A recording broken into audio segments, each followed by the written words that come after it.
நம்ம காக்கை கூட்டம். இன்னைக்கு சேலம் கிளம்பிட்டேங்க.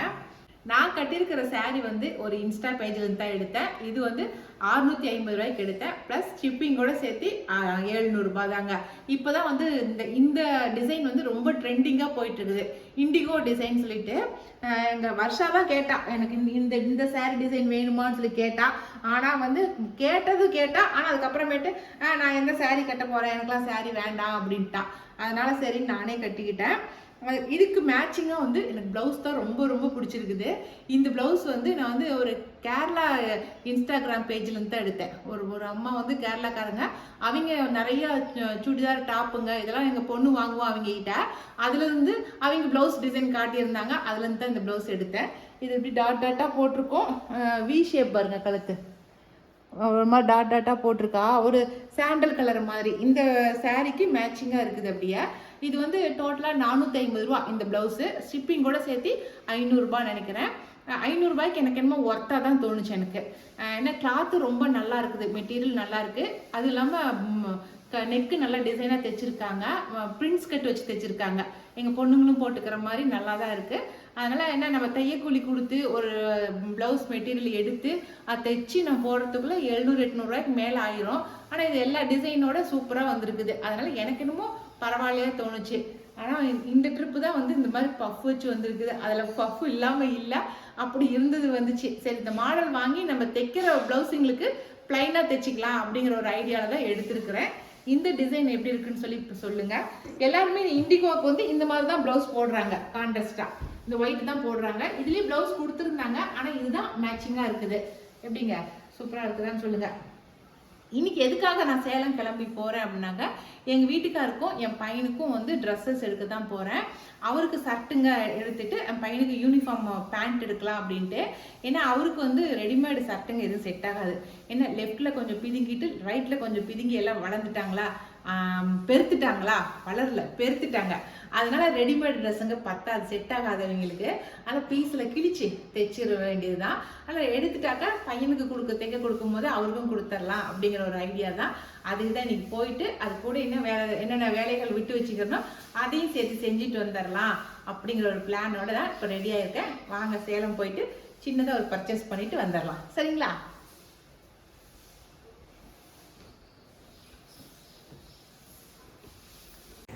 சேலத்தில் நாங்கள் முதல்ல போன இடம் பழைய பஸ் ஸ்டாண்டு தாங்க.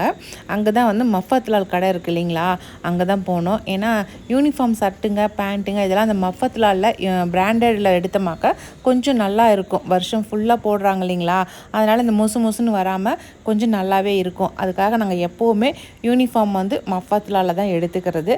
அந்த கடை அங்கே தான் இருக்குது. அதனால் போயிட்டு அங்கே எடுத்தோம். போனதுக்கு எங்கள் வீட்டுக்காரர் அவர் ஒரு ப்ளைன் ஷர்ட் ஒன்று எடுத்துக்கிட்டாரு, இந்த க்ரீன் கலரில் ஒரு ப்ளைன் ஷர்ட்டு.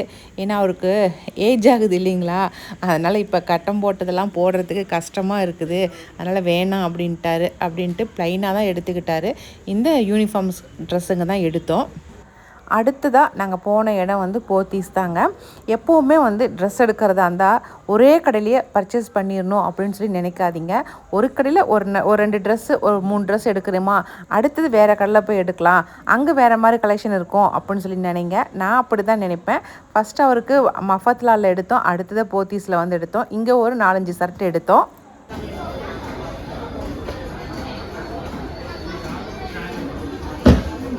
பச்சை கலர் மஞ்சள் கலருங்கிற மாதிரி மஞ்சள் கலர் சிகப்பு கலர் ப்ளூ கலர்னு எடுத்து வச்சுருக்காரு. கடைசியாக அவருக்கு செலக்ட் பண்ண சர்ட்டுங்க இதுதாங்க.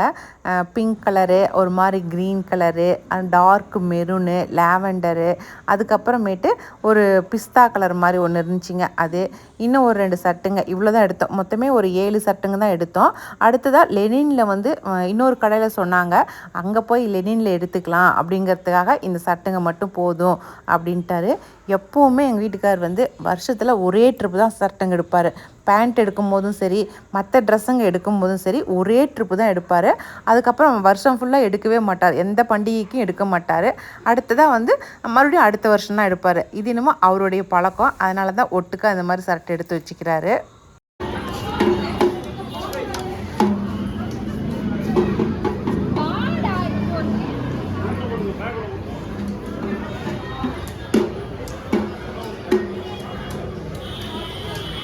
கடையில் வந்து ஒரு குழந்தைக்கு இந்த மேளம் தாங்க வாங்கி கொடுத்துருந்தாங்க. அதை கழுத்தில் மாட்டிக்கிட்டு டொம்மு டொம்முன்னு அடிச்சுக்கிட்டே போயிட்டு இருந்தான். பார்க்கறதுக்கே ரொம்ப வேடிக்கையாக இருந்துச்சு. அதுக்கப்புறம் அங்கேயே வந்து கடையில் வந்து எங்கள் வீட்டுக்காரை உட்கார சொல்லிவிட்டு அதுக்கப்புறம் மங்களுக்கு தாங்க போயிருந்தேன். வர்ஷாவுக்கு கொஞ்சம் பாத்திரங்கள் வாங்கலான்னு சொல்லிட்டு போயிருந்தேன். அங்கே வாங்கின பாத்திரங்களை வந்து நான் வீட்டுக்கு போயிட்டு அதுக்கப்புறம் உங்களுக்கு காட்டுறேன். இந்த மாதிரி சின்ன சின்ன பாத்திரம் கொஞ்சம் கேட்டிருந்தா அதுங்க தான் வாங்கிட்டு வந்தேன். லஞ்ச் பாக்ஸ் எல்லாம் பார்க்குறதுக்கு ரொம்ப சூப்பராக இருந்துச்சுங்க. அதுவும் கோபுரம் மாதிரி வித்தியாசமாக இருந்துச்சு.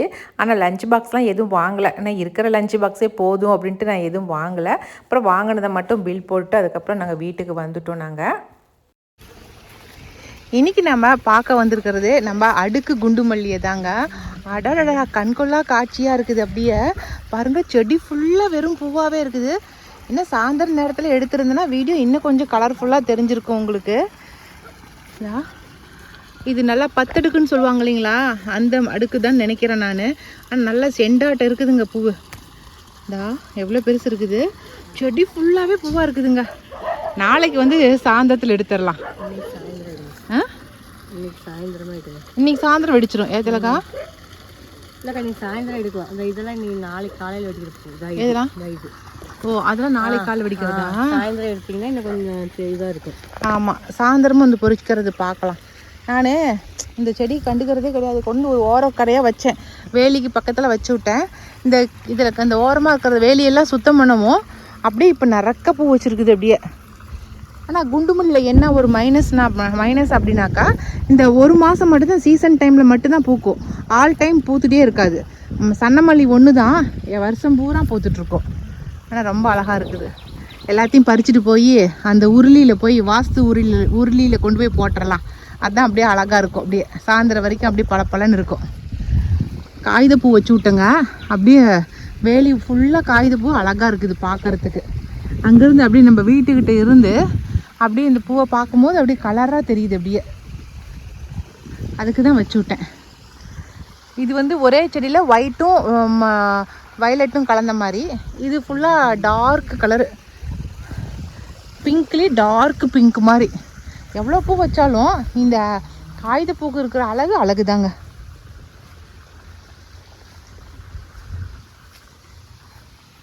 இதுக்கு பேர் நேற்றே தான் படித்தேன், ஆனால் எனக்கு மறந்து போச்சு அதுக்குள்ளார.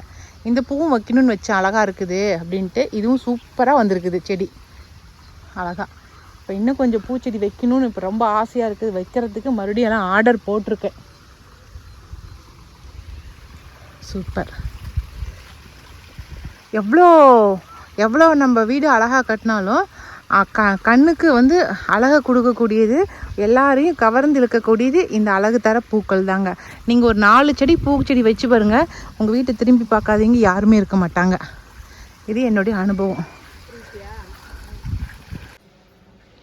நேற்றுக்கு நான் சேலம் போனேன் இல்லைங்களா, மங்கலில் நான் என்னென்ன வாங்கினேங்கிறத காட்டுறேன். இது எல்லாமே வர்ஷாக்காக தான் வாங்கினேன். குட்டியாக இட்லி போனி கேட்டிருந்தா, அதனால் குட்டி இட்லி போனி. இது 540 ரூபா இந்த இட்லி போனி. அழகாக இருந்துச்சு பாருங்க. எனக்கு இது துணி போடாமல் போடுற மாதிரி கொடுமான்னு கேட்டிருந்தா, அதுக்காக தான் துணி போடாமல் அப்படியே எண்ணெய் தடவி ஊற்றுற மாதிரி 6 இட்லி பாருங்க. செம சூப்பராக இருந்துச்சு. எனக்கு ரொம்ப பிடிச்சிருந்துச்சி இந்த குட்டி இட்லி போனி. இதுக்கு வந்து புட்டு கொழுக்கட்டை இது மாதிரி ஏதாவது செய்கிறதா இருந்தால் அதுக்கும் இது பிளேட் கொடுத்துருக்காங்க. இது ஒன்று வாங்கினேன். அப்புறம் மினி இட்லி ஏதாவது செஞ்சுக்கிறதா இருந்தால் இந்த குட்டி பிளேட்டு வாங்கிட்டு வந்தேன். இது வந்து 140 ரூபான்னு நினைக்கிறேன். 140 180 தெரியல 160 ரூபாங்க, 180 ரூபாங்க இது இந்த பிளேட்டு. இதுவும் வாங்கினேன் குட்டி இது. அதுக்கப்புறம் நெய் ஊற்றுறதுக்கு ஒரு டப்பா வாங்கிட்டு வந்தேன் அவளுக்கு.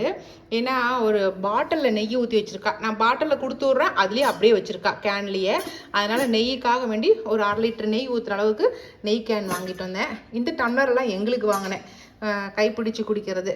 ஏன்னா வந்து எல்லாம் கைப்பிடியெல்லாம் போயிருச்சு இருக்கிற டம்ளருங்களில். அதனால் ஒரு 4 டம்ளர் வாங்கிட்டு வந்தேன். இவ்வளோ மட்டும்தாங்க வாங்கினேன். அதுவும் எங்கள் வீட்டுக்கார போத்தீஸில் உட்கார வச்சுட்டு ஓடி போய் வாங்கிட்டு வந்தேன். போத்தீஸில் வந்து 2 பெட் ஸ்ப்ரெட் வாங்கினேன். ஒன்று வாங்கினா ஒன்று ஃப்ரீன்னு சொல்லி போட்டிருந்தாங்க. கிளாத்து ரொம்ப நல்லா இருந்துச்சு. ஒன்று வந்து 1690 ரூபா, 1700 ரூபா ஒரு பெட் ஸ்ப்ரெட்டு.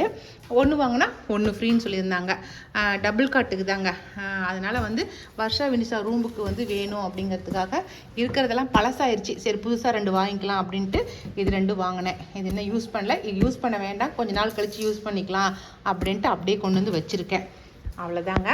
இன்றைக்கி வந்து எங்கள் சின்ன பொண்ணை வந்து போய் பார்க்கறதுக்கு போகலான்ட்டு. ஏன்னாக்கா அவளுக்கு ஃபீஸ் கட்டுறதுக்கு போகிறோம் இன்றைக்கி. சரி போகிறேன். அவளுக்கு வந்து கொஞ்சம் லஞ்சு செஞ்சு எடுத்துகிட்டு போயிடலாம் அப்படின்ட்டு மட்டன் கிரேவி செஞ்சுருக்கேன்.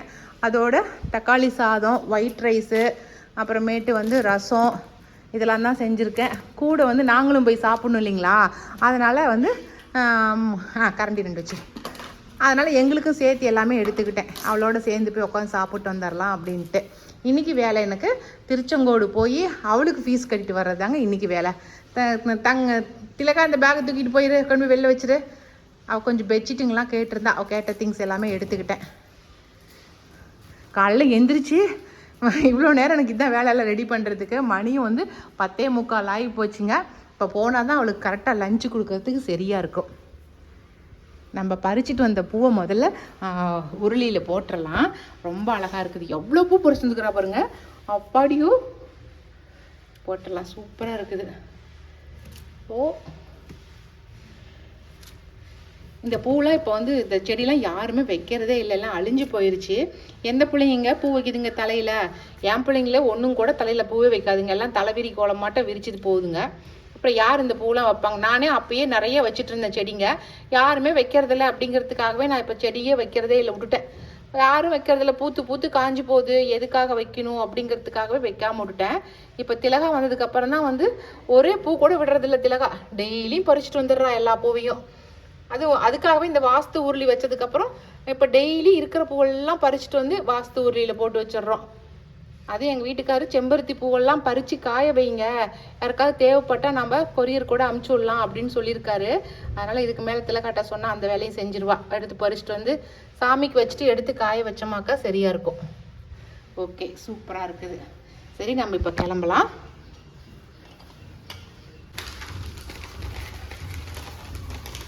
விகாஸோடைய நோட்டு புத்தகத்துக்கு எல்லாத்துக்கும் இப்போ வந்து அட்டை போட ஆரம்பித்தாச்சு. ஒருத்தர் வந்து ப்ரௌன் ஷீட்டை கட் பண்ணி கொடுக்க எங்கள் வீட்டுக்காரர் வந்து அட்டை போட்டுக்கிட்டே இருக்கிறாரு. மகனுக்கு உளுந்து அட்டை போட்டுட்டு இருக்காரு. அப்போ பெரிய ஜோக்கு சொல்லிட்டீங்க அப்படியா? அவனும் ஒரு வேலை வாங்கக்கூடாதுன்னு உட்கார வச்சு சோறு போட்டு உட்கார வச்சுட்டுக்கிறா. இருக்கிற வேலையில என்ன பிடிச்சிட்டு இந்த வேலையை செய்யுங்கிறான். அவனுக்கு தான் அட்டை கால் மேலே கால் போட்டு டிவி பார்த்துட்டு படுத்துட்டு இருக்கிறான். உன்னை குப்பரம் பாரு ஒரு நாளைக்கு, உன்னையும் மவனையும், அப்போ தான் நீங்கள் அடங்குவீங்க. உண்மையாலும் தான் அவன் வந்து டிவி பார்த்துட்டு தான் இருக்கிறான். ஆனால் வந்து இவர் எனக்கு கேட்ட ஒரே வார்த்தை என்னங்கிறான், எனக்கு அட்டை போட தெரியாது. நாங்களாம் வந்து ஸ்கூல் படிக்கிறப்ப அட்டை வேணும் தான் தூக்கிட்டு வந்து வீட்டில் போடுவாங்க. அதை நாங்களே வந்து எல்லாம் போடணும், நாங்களே எல்லாம் செய்யணும். எங்களுக்கெல்லாம் ஒரு நாள் கூட போட்டு கொடுத்ததெல்லாம் ஆள் கிடையாது. ஆனால் இப்போ நாம் தான் அதிசயமாக புள்ள பெற்றுருக்கிறோமே. அதனால் நம்ம வந்து அட்டை போட்டு கொடுத்து பேகு வாங்கி எல்லாம் வச்சு கொண்டு போய் பள்ளிக்கூடத்துக்கு விட்டுட்டு வரோம். நம்ம ஏங்க சோறுங்கிறது செலுப்பாக இருந்தால் கூட ஊட்டி விடுறோம். ஊட்டி விடுங்கலாம். ஊட்டி விடுங்கலாம். ஊட்டி விடுறோம் நீங்கள். அப்படி ஆகிப்போச்சு இப்போ. அதனால் இன்றைக்கி வந்து அட்டை சரி நோட்டெல்லாம் வீணாக போயிருமே, காசு போட்டு வாங்கினது அப்படின்னு சொல்லிட்டு இப்போ அட்டை போட்டுட்ருக்குறோம் உட்காந்துக்கிட்டு. இதெல்லாம் போட்டால் தான் நாளைக்கெல்லாம் எடுத்துகிட்டா ஸ்கூலுக்கு போவான், இல்லாட்டினா அப்படியே தூக்கிட்டு போவான். அதுக்கு தான் இன்றைக்கி வந்து நம்ம சர்வேஸ் தம்பிக்கு வாங்கின கிஃப்ட்டை தான் உங்ககிட்ட காட்ட போகிறேன். அது என்ன அப்படின்னாக்கா வாட்ச் தான் அவனுக்கு வாங்கி கொடுத்தோம். ஏன்னாக்கா தம்பிக்கு வந்து அவங்க அப்பா எல்லாமே வாங்கிட்டான். ஹாஸ்டலுக்கு போகிறாருல்ல சர்வேஸு, அதனால் எந்த பொருளை கேட்டாலும் நான் வாங்கிட்டேன் அப்படின்ட்டான். அதனால் எனக்கு என்ன வாங்கி தரதுனே தெரியல. சரி என்னோடய ஞாபகார்த்தமாக இருக்கட்டும்னு சொல்லி வாட்ச் தான் அவனுக்கு இன்றைக்கி கூட்டிகிட்டு போய் வாங்கி கொடுத்தேன். சர்வேஸுக்கு வாட்ச் வாங்கின உடனே என் பையனை ஒரு வாட்ச் எடுத்து வச்சுக்கிட்டான். காட்டுறா போனதுக்கு இவனுக்கு ஒரு ஒத்துக்கு போனதுக்கு இவனுக்கு ஒரு கிஃப்ட்டு இவனுக்கு. ஆமாம் காட்டு. இவன் வந்து இந்த மாதிரி இந்த டிசைனில் இவன் எடுத்துக்கிட்டான். 2 பேர்த்துக்குமே அவங்க எங்களுக்கு பிடிச்சது எடுத்துக்கங்கடா அப்படின்னு சொல்லிட்டோம். அதனால் இவன் இந்த மாதிரி செயின் டைப் தான் இவன் வேணும்னா, இவன் எனக்கு செயின் டைப் வேணாம், எனக்கு இந்த பெல்ட் டைப் தான் வேணும்னு இவன் எடுத்துக்கிட்டான். 2 பேருமே அவங்க இங்கே இஷ்டப்பட்டு எடுத்தது தான். அப்படி தானேடா சர்வீஸு. நாங்கள் சொன்னேன் அப்பயும், டே இது எடுத்துக்கங்கடா அதை எடுத்துக்கடா, யார்கிட்ட எது சொன்னாலும் எனக்கு இதான் பிடிக்குது அப்படின்ட்டானுங்க. சரி ஓகே, பிடிச்சதை வந்து எடுத்து கொடுத்துட்டோமா தான் அவங்க இங்கே கட்டிக்குவானுங்க, இல்லாட்டினா பிடிக்காத எடுத்து கொடுத்தா கட்ட மாட்டானுங்க அப்படின்ட்டு அவங்க எங்களுக்கு பிடிச்சதே எடுத்து கொடுத்துட்டோம். தம்பி இங்கே பாருங்கடா, மண்டைக்கு கீழே குமிச்சிட்டு இருக்கிறீங்க 2 பேரும். 2 பேருமே டேய் வாட்ச் நல்லா இருக்குதா 2 பேத்துக்கும்? சரி, இந்த டைம் டேய் சர்வீஸ், இந்த டைம் பார்க்கும்போதெல்லாம் அத்தையும் ஞாபகப்படுத்திக்கோ. ஞாபகம் வந்துடும் உனக்கு, வரணும் உனக்கு. ஓகேவா? டைம் பார்க்கும்போது தான் அத்தையோட முகம்தான் அதில் உனக்கு தெரியணும். ஓகே, உனக்கு நிலவுமே வர வேணாம், சரியா? உனக்கு என் ஞாபகம் வந்துச்சுன்னா அப்புறம் அங்கே படிக்க மாட்டேன், வந்துடுவோம் வீட்டுக்கு. அம்மா எனக்கு அந்த ஸ்நாக்ஸ் செஞ்சு கொடு, இந்த ஸ்நாக்ஸ் செஞ்சு கொடு அப்படின்ட்டு. நல்லா இருக்கு அப்படின்னு பார்த்துட்டு. சரி சரி தம்பி, ஓகே.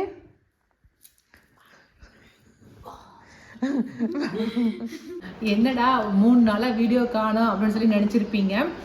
திடீர்னு வந்து நைட்டு போய் படுத்தேன், திடீர்னு எனக்கு வந்து காய்ச்சல் வந்துருச்சு. 2 நாளாக எந்திரிக்கவே முடியல. அதுக்கப்புறம் ஊசி போட்டதுக்கப்புறம் தான் வந்து கொஞ்சமாக நல்லா இருந்துச்சு எனக்கு. அதனால தான் ஒரு 2-3 நாளாக வீடியோவே எடுக்கவும் முடியல, என்னால் எதுவும் பண்ண முடியல. கொஞ்சம் ரெடியாகி ஒரு நாள் ரெஸ்ட்டு கொடுத்து, எனக்கு ரெஸ்ட்டு கொடுத்து, அதுக்கப்புறம் தான் இப்போ வீடியோ எடுத்து போட ஆரம்பிச்சிருக்கிறேன். இன்றைக்கி நைட்டு வந்து பச்சைப்பயிர் தான் தால் வந்து செய்யலாம் அப்படின்ட்டு, ஒரு கிரேவி மாதிரி செஞ்சு வச்சிடலாம் நைட்டு சப்பாத்திக்கு அப்படின்ட்டு இருக்கேன். அதனால் வாங்க அந்த பச்சைப்பயிர் கிரேவி எப்படி செய்கிறதுன்னு சொல்லி பார்த்துடலாம். போங்க. அது முளைக்கட்டின பச்சைப்பயிர் வச்சுருக்கேன். கூட வந்து கடலப்பருப்பு, கொஞ்சமாக கடலப்பருப்பு ஊற வச்சு எடுத்து வச்சுருக்கேன். இது 2ஐயும் சேர்த்து போட்டு தான் இன்றைக்கி வந்து ஒரு தால் மாதிரி செய்ய போகிறேன். ஹோட்டல்லாம் கொடுக்குறாங்க இல்லைங்களா, அந்த தால் தான். இது ரொம்ப டேஸ்ட்டாக இருக்கும். நம்ம வெங்கடேஷ் பட் சார் கூட இந்த தால் வந்து சொல்லி கொடுத்தாரு, ரொம்ப நல்லாயிருக்கு, இது செஞ்சு பாருங்கன்னு சொன்னார். சரி, நானுமே சாப்பிட்ருக்கேன் இந்த தால் வந்து, அதனால தான் சரி நம்ம செஞ்சு பார்க்கலாம் அப்படின்ட்டு. ஏற்கனவே செஞ்சுருக்கேன் நான், ரொம்ப நல்லா இருந்துச்சு. சரி இன்றைக்கி வந்து இந்த தால் வச்சிடலாம் அப்படின்ட்டு 2மே வந்து, அது சின்ன டம்ளரில் 1 டம்ளர் எடுத்துக்கிட்டேன் பச்சைப்பயிறு. இது வந்து ஒரு 1/4 டம்ளர் எடுத்தால் கூட போதும் கடலப்பருப்பு. கடலப்பருப்பு ஆனால் போட மாட்டாங்க, பச்சைப்பயிறு ஒன்று தான் போடுவாங்க. ஆனால் நான் சாப்பிட்ட குமார் தாபாவில் வந்து கடலப்பருப்பு போடுவாங்க. அந்த கடலப்பருப்பு டேஸ்ட்டு ரொம்ப நல்லாயிருக்கும். அதுக்காக வேண்டி தான் நான் கடலப்பருப்பு போட்டிருக்கேன். நீங்கள் விருப்பப்பட்டால் போடுங்க, இல்லாட்டினா பச்சைப்பயிறு மட்டும் சேர்த்திக்குங்க. இப்போ இது கூட வந்து இதெல்லாம் மசாலா பொருட்கள் போட்டு வேக வைக்கணும். பட்டை, லவங்கம், ஏலக்காய், பிரிஞ்சி இலை, நமக்கு மசாலா பிரியாணிக்கு போடுற மசாலா பொருட்கள் இருக்குது இல்லைங்களா, அது எல்லாத்தையும் சேர்த்து அப்படியே ஒரு மூட்டையாக கட்டிக்கலாம். ஒரு மூட்டையாக கட்டி அதை வந்து இந்த தானியத்தில் போட்டு, இந்த பச்சை பயிரோடு போட்டு நம்ம தண்ணி ஊற்றி இப்போ வேக வைக்கணும். இது நான் கட்டிட்டு வந்துடுறேன். பாருங்க, மூட்டையாட்ட கட்டிட்டேன். இதுக்குள்ளாரையே போட்டுடலாம். துணி வந்து நல்லா வெள்ளை துணியாக எடுத்துக்கங்க. இப்போ இதுக்கு வந்து தண்ணி ஊற்றிக்கலாம். நல்லா முழுகிற அளவுக்கு தண்ணி ஊற்றிக்கிட்டு, இப்போ நீங்கள் வேறு எதுவுமே போட தேவையில்லை. மஞ்சத்தூளோ உப்போ எதுவுமே போடாதீங்க. உப்பு போட்டால் வேகிறதுக்கு லேட் ஆகும். அதனால் எதுவும் போடாமல் நம்ம அப்படியே வந்து மூடி போட்டு வேக வச்சிடலாம். ஒரு 3 விசில் 4 விசில் விட்டோமாக்கா நல்லா வெந்துடும், கொலைய வெந்துடும். இது ஒரு பக்கம் இருக்கட்டும்.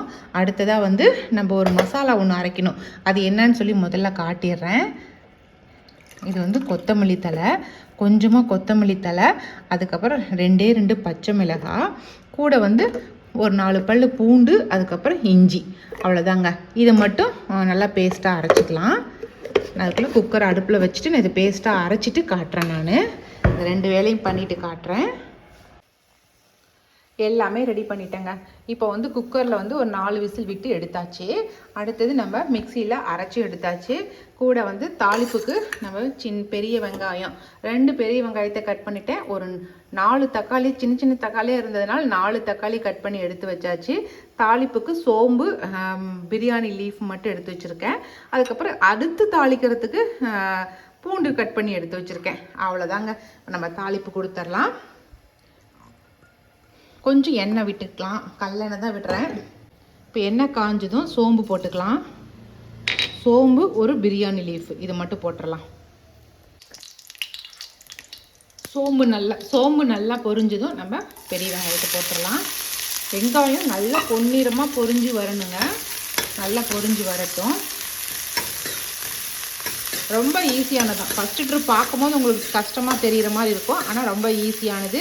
இது ரொம்ப ஹெல்த்தியானதும். வெங்கடேஷ் பட் சார் சொன்னும் போதே சொன்னார், வாரத்தில் ஒரு 2 ட்ரிப் சாப்பிட்டிங்கன்னா ரொம்ப நல்லது உடம்புக்கு அப்படின்னாங்க. அது நான் முளைக்கட்டி போட்டிருக்கேன். இது மாதிரி முளைக்கட்டி போட்டிங்கன்னா இன்னும் ரொம்ப நல்லதாக இருக்கும். அதனால் இந்த மாதிரியே நம்ம வந்து சப்பாத்திக்கு சைடிஷாக செஞ்சு கொடுக்கலாங்க. ரொம்ப ஹெல்த்தானது இல்லையா, அதுக்காக தான். அடுத்ததாக தக்காளி சேர்த்துக்கலாம். தக்காளி நல்லா மசிய ஆரம்பிச்சிருச்சு. இப்போ நம்ம வந்து கொஞ்சமாக உப்பு சேர்த்திக்கலாம்.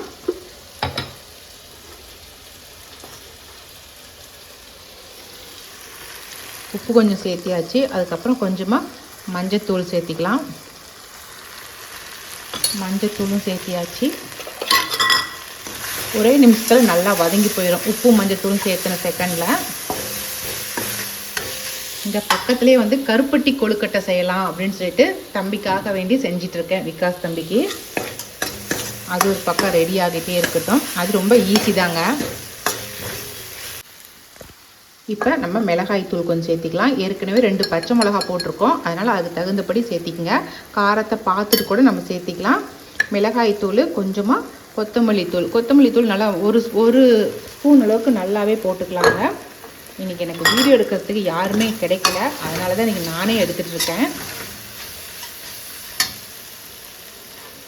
இப்போ இதுக்கப்புறமேட்டு கரம் மசாலா போடுறாங்க, ஆனால் நான் கரம் மசாலா சேர்த்தலை. ஏன்னா மசாலா ஏற்கனவே போட்டிருக்கிறதுனால வேண்டான்னு விட்டுட்டேன். இப்போ நம்ம அரைச்சது இஞ்சி பூண்டு கொத்தமல்லி தழை பச்சை மிளகா இருக்கு இல்லைங்களா, அந்த மசாலாவை சேர்த்திக்கலாம். சேர்த்திட்டு இப்போ அதையும் சேர்த்து கிளறி கொடுத்துக்கலாங்க. ஏன்னா இஞ்சி பூண்டு பச்சையாக தானே போட்டிருக்கிறோம், அது கொஞ்சம் நேரம் அப்படியே வதங்கட்டும். அப்படியே அதுக்கப்புறமேட்டு நமக்கு வந்து வேக வச்ச பருப்பு எடுத்து ஊற்ற வேண்டியது தான். இப்போ முதல்ல அப்படியே வதங்கி வரட்டும். பருப்பு பாருங்க செம சூப்பராக வெந்துருச்சு. நம்ம இந்த மூட்டையை அசாத எடுத்துடலாம். அவ்வளோதாங்க, பருப்பு நல்லாவே இருக்குது. இப்படி தான் இருக்கணும், ரொம்பவும் மசிச்சிடக்கூடாது. ஏன்னா கடலப்பருப்பு அப்படியே ஒன்று தெரியும் நாங்கள் சாப்பிடும் போது, அதனால தான் அப்படியே இருக்கட்டும்னு சொல்கிறேன். இப்போ நம்ம நல்லா அந்த மசாலா வெந்ததுக்கப்புறம் நம்ம இந்த தண்ணியோடு சேர்த்து அதில் ஊற்றிட வேண்டியது தான். கொஞ்சம் நேரம் இருக்கட்டும், மசாலா அப்படியே வெந்துட்டுருக்கு. நல்லா எண்ணெய் பிரிஞ்சு வர அளவுக்கு வந்துருச்சுங்க. இப்போ நம்ம வேக வச்ச இந்த பருப்புங்களை சேர்த்திடலாம். அவ்வளோதான். இப்போ சேர்த்து நல்லா கிளறி கொடுக்கலாம். நல்ல கொலைய வெந்து வரட்டும் அப்படியே. அவ்வளோதான், குழம்பு ஓரளவுக்கு ரெடி ஆயிடுச்சு. இப்போ இதுக்கு ஒரு தாளிப்பு கொடுக்கணும்னு சொன்னேன் இல்லைங்களா, அந்த தாளிப்பு தான் இதில் மெயின். நெய் வந்து ஒரு 3 ஸ்பூன் அளவுக்கு ஊற்றிருக்கேன். நம்மளோட இஷ்டம் தான், நெய் எவ்வளோ வேணால் ஊற்றிக்கலாம். அதுக்கப்புறம் பூண்டு வந்து சின்ன சின்னதாக கட் பண்ணியிருக்கேன். நல்லா நெய் காஞ்சதுக்கப்புறம் பூண்டை போட்டுடலாம். பூண்டு நல்லா அப்படியே பொரியட்டும். நல்லா கலர் மாறிடுச்சு பாருங்கள். இந்த டைமில் நம்ம வந்து கொஞ்சமாக மிளகாய் தூள் சேர்த்திக்கலாம். இது வந்து காஷ்மீரி சில்லி. அடுப்பை சிம்மில் வச்சுக்கோங்க, இல்லைன்னா கலர் மாறிடும். அதுக்கப்புறம் கருவேப்பிலையை போட்டுட்டு நம்ம இதை எடுத்து இந்த குழம்புல வந்து அப்படியே ஃபுல்லாக ஊற்றி விட்டுலாம். இந்த குழம்போடைய ஹைலைட்டு இதுதான். அவ்வளோதான். கடைசியாக வந்து தாளிப்புக்கு முன்னாடி இந்த சீரக பொடி போட்டிருக்கணும், நான் போடலை. நீங்கள் முன்னாடி போட்டுங்க. கொஞ்சமாக சீரக பொடி போட்டுட்டு நம்ம அடுப்பை ஆஃப் பண்ணிடலாம். அவ்வளோதாங்க, இப்படி தான் இருக்கும் குழம்பு. நீங்களும் ஒரு ட்ரிப் இதே மாதிரி செஞ்சு பாருங்கள். ஏன்னா கடலப்பருப்பு போட்டு யாரும் செய்ய மாட்டாங்க, பச்சை பயிர் போட்டதோடு விட்டுருவாங்க. ஆனால் நான் கடலப்பருப்பு போட்டு செஞ்சுருக்கேன். நீங்கள் ஒரு ட்ரிப் கடலப்பருப்பு போட்டு இதே மாதிரியே செஞ்சு பாருங்கள். டேஸ்ட்டு அதுக்கப்புறம் எப்படி இருக்குன்னு நீங்கள் கட்டாயமாக சொல்லுவீங்க நீங்களே என்கிட்ட. சூப்பர். அடுப்பு ஆஃப் பண்ணிடலாம். இப்போ நான் செஞ்சுட்டு இருக்கிறது வந்து பால் கொழுக்கட்டை தான். என்ன பால் கொழுக்கட்டைன்ட்டு ப்ரௌனாக இருக்குதுன்னு நினைக்காதீங்க. இது இது இருக்குல்ல, பனவெல்லம் இருக்கு இல்லைங்களா, பனவெல்லத்தில் வந்து கொழுக்கட்டை செஞ்சுருக்கிறேன். பால் கொழுக்கட்டையே வந்து பனவெல்லத்தில் கொழுக்கட்டை செஞ்சுருக்கேன் சரிங்களா. பனவெல்லத்தை போட்டு நல்லா கொதிக்க வச்சுட்டு அதில் வந்து நம்ம எப்பவும் போல் அரிசி மாவு உருண்டை பிடிச்சி அந்த அரிசி மாவை வந்து இதில் போட்டு வேக வச்சிடணும். அதனால் இது வந்து பனவெல்ல கொழுக்கட்டை. எப்படி தம்பி? ஏண்டா புதுசாக குக்கு வித்து கோமாளியில் பேர்லாம் வைக்கும்போது நாம் வைக்கிறதுல என்னடா தப்பு? ஆனால் இப்போ இன்றைக்கி சாயந்தரம் ஈவினிங் ஸ்நாக்ஸாக விகாஸுக்கு வந்து பனவெல்ல கொழுக்கட்டை தான் இப்போ செஞ்சு வச்சுருக்கேன். அதுவும் அரிசி வந்து பச்சரிசி கிடையாது, கவுனி அரிசி பச்சரிசியாக வந்து அரைச்சிட்டு வந்துட்டோம். நாங்கள் நம்ம காட்டரிசி இருந்துச்சிங்களா மிச்சம், அதை ஏன் வேஸ்ட்டு பண்ணோம் அப்படின்ட்டு பச்சரிசியாகவே அரைச்சிட்டு வந்துட்டேன். அந்த அரிசியை தான் அரைச்சிட்டு வந்து இப்போ வந்து கொழுக்கட்டையாக செஞ்சு வச்சுட்டேன். இப்போ மாவாவே அரைச்சி வச்சிருக்கிறேன். இதுக்கு மேலே எல்லாமே கொழுக்கட்டை அது இதுன்னு எல்லாமே இந்த அரிசியில் செய்ய போகிறோம். ஆமாம், கருப்பாக இருந்தாங்க நீ பளிச்சு நிற்பில் அந்த அரிசி சாப்பிட்டாக்கா அதுக்கு தான். ஓகே, அவ்வளோதான். நம்மளை குத்தி காத்தாரு. சான்ஸ் கிடைக்கும் போது சொல்லிடணும்டா நீங்க என்ன பண்றீங்கிறது. எப்படி இது வந்து வேலை அவ்வளோதான் முடிஞ்சதுங்க. இது ஒரு ட்ரிப் ப்ராப்பராக உங்களுக்கு எப்படி செய்யறது அப்படிங்கிறத செஞ்சு காட்டுறேன். இல்லாட்டினா வந்து இன்ஸ்டா பேஜில் கூட செஞ்சு போடுறேன். அவ்வளோதாங்க, இன்னைக்கு வீடியோ இதோட முடிஞ்சிருச்சு. இந்த வீடியோ பிடிச்சிருந்துச்சுனாக்கா லைக் பண்ணுங்க, மறக்காம எங்க காக்கை கொடுத்துக்கு சப்ஸ்கிரைப் பண்ணிடுங்க. இனி அடுத்த ஒரு புது வீடியோல சந்திக்கலாம். பாய். நல்லா வேகுது.